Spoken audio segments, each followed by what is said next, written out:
Welcome or welcome back to Trail and Ultra Running Training. My name is Will France. And the whole goal of this podcast is to help you train a little better so we can have more fun out on the trails. And today I want to talk about some training intensity stuff. Made a couple disparate posts last week, and then I was going to talk about that. I think it was last Thursday. I don't know. Time has no meaning. But then I started ranting about supplements for 25 minutes. So if you like this information, I'd really appreciate it if you hit subscribe or follow or whatever on the relevant platform that you're viewing this. And if you have any questions, please feel free to shoot me a DM. And if you can just also just share it with people, that'd be great. I'd really appreciate it. So today, let's talk about different training intensities. I think a lot of the time we get stuck in training at the exact same intensity no matter what we're doing, or at least like close enough to the same intensity that we're not really providing different stimuli, right? Like if we are trying to get faster, then we need to spend some time running faster. I will say that a lot of the time, speed work kind of sucks, depending on what you're doing, but it doesn't need to be miserable. Like we're trying to thread this needle to where you're probably pushing at a pace that you don't want to be pushing at or working towards, but it doesn't feel that bad. And I mean, it feels bad, but it doesn't feel like you're about to die. And it also depends on what kind of speed work we're doing. So let's get into a couple things. Last week, I first made a post about hot take getting faster feels like shit. And it was a little off the cuff because I had just finished doing a VO2, fairly long VO2 max workout. Because that's what one of the big targets I'm trying to improve right now is my top end. I've been spending the last few months on volume and lactate thresholdy kind of work, and that has been great. I've seen a lot of progress. I've actually gotten quite a bit faster in this like middle range. But now I'm starting to get to that point that I've talked about on this podcast where my top end is starting to limit my like lactate clearance production, whatever, quite a bit because training is, tent, house, whatever we want to view it. If you have a smaller top end, then your middle and bottom are also going to be completely restricted by that shitty top end. So that's kind of where I am right now in my training. And VO2 max work doesn't feel great. To be fair though, I also like filmed that clip and then continued to run at an easy pace for 10 minutes. I didn't die in the person's yard that I was standing in front of while I like filmed that clip.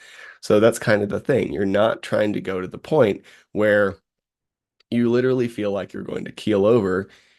You're trying to push it depending on how fast you are, a like hard mile or a hard 5K pace. Traditionally, a VO2 max workout would be clipped somewhere like, let's call it 1 to 3 minute repeats with a fairly equivalent rest ratio. So 1 to 3 minute repeats with 1 to 3 minute rest, 4 to 6 times or whatever, right?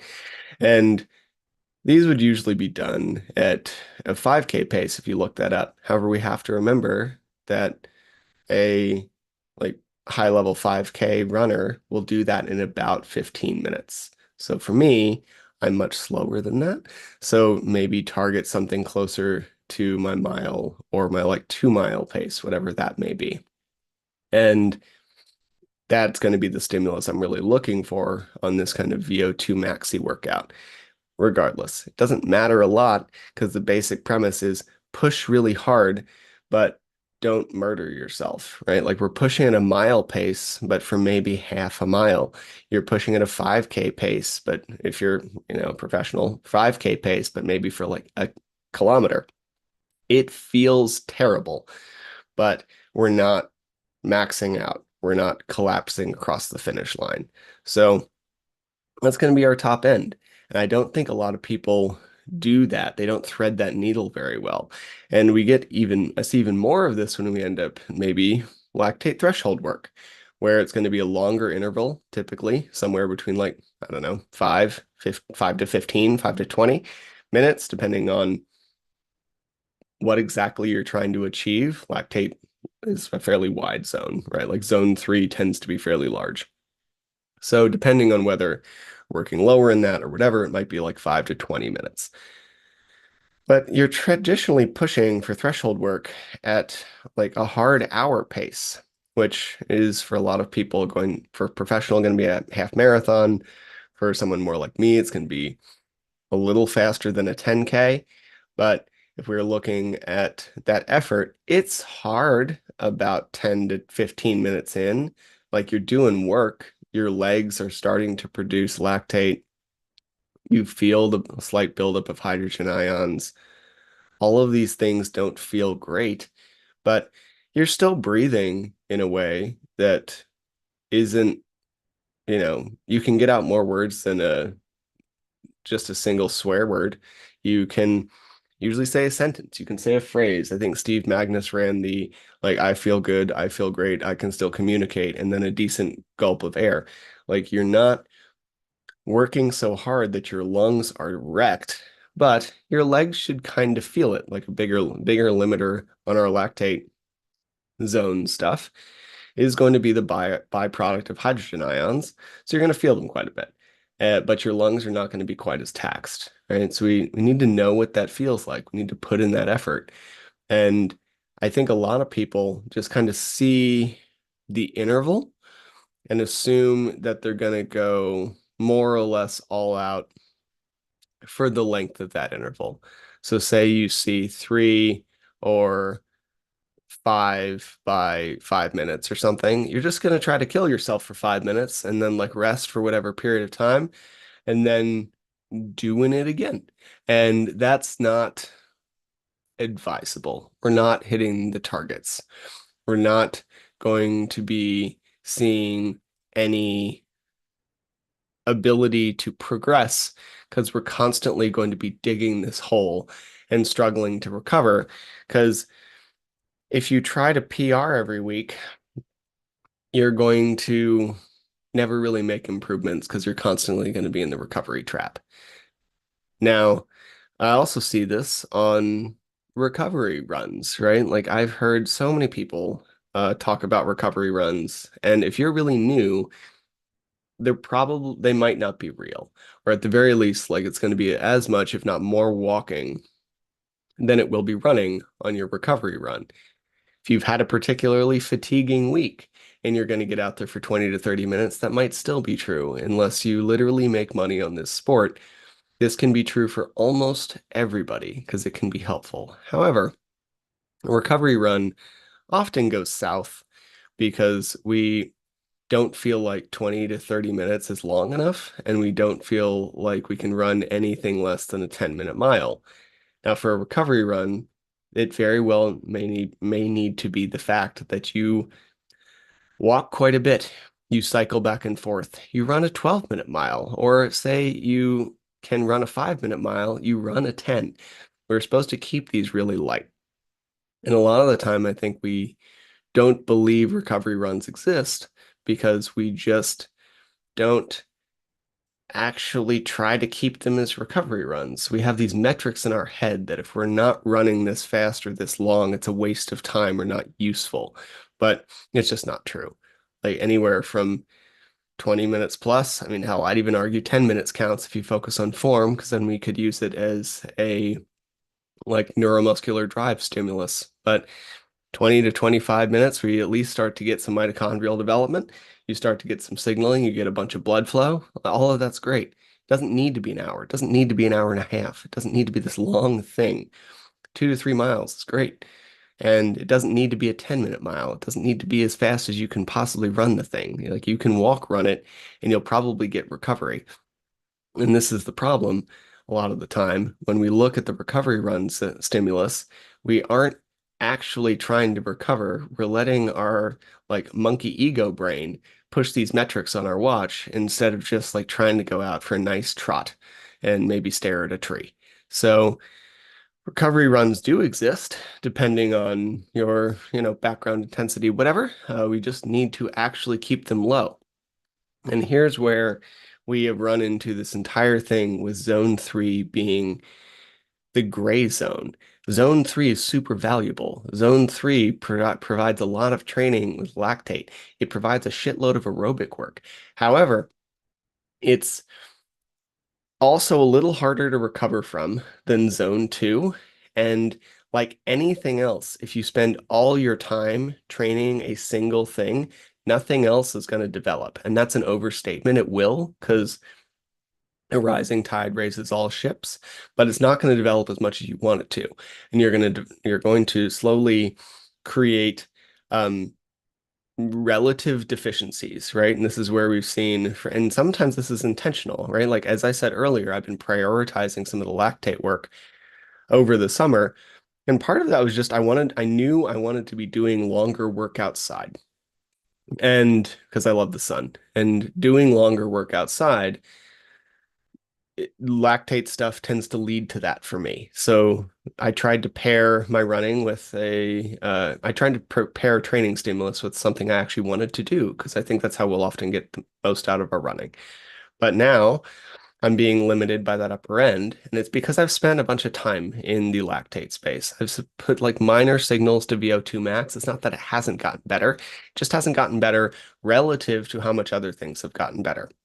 And so we see this a lot of the time. This is where the whole gray zone stuff comes in. We don't believe recovery runs exist because we don't think 20 to 30 minutes counts, and we try to PR a 10K pace every time we go out the door.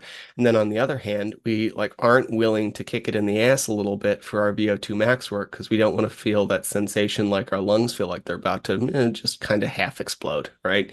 And so we never hit the sides here. We're constantly center punching in this very narrow middle. And this is why zone three, an unfairly maligned zone of training, where we're producing a bunch of lactating and getting a lot of stimulus, has become more of the gray zone. Because if you just tell someone to go out and run, they're probably going to end up here. And if you spend all your time doing something, the other stuff is going to get necessarily neglected.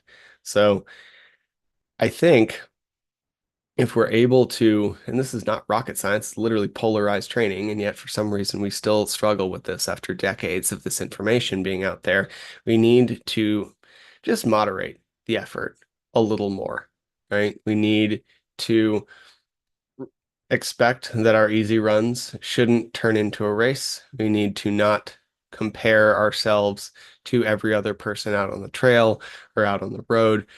You need to put in some lactate work, and it probably needs to feel easier than you think it does. And then when we look at the VO2 stuff, we need to work really hard. And there just needs to be this disparity, right? Without the separation between the work, everything all just becomes this like messy middle of training that doesn't really provide much development. And then we wonder why we're stuck in this lack of progress year after year after year after year.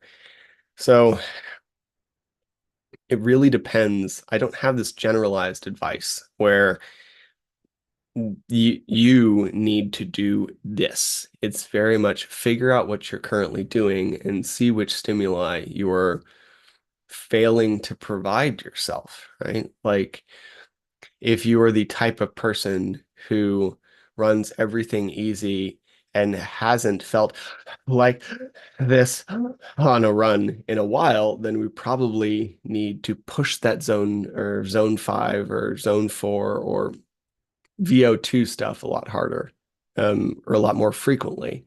Whereas if you have never felt like you could have a conversation on your run, then we need to pull back and actually run easy most of the time because that is going to be the largest chunk of your development. Appreciate the effort that we're trying to put in here and appreciate that the effort, if you put in the wrong effort, you're going to get the wrong stimulus. If you get the wrong stimulus, we're going to create a different adaptation, which might not be what you're looking for, depending on how you're training.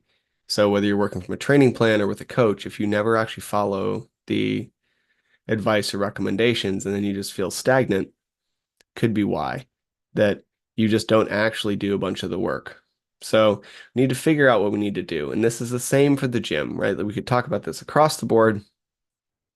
So while I've been talking about running for a while, this also hits in the gym. If you are supposed to lift heavy, then lift heavy.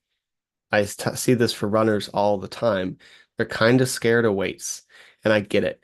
If you've never done it before, like the big pieces of metal, but I will tell you that you put more stress and weight and tension through literally every step of your run than you do by picking up a barbell.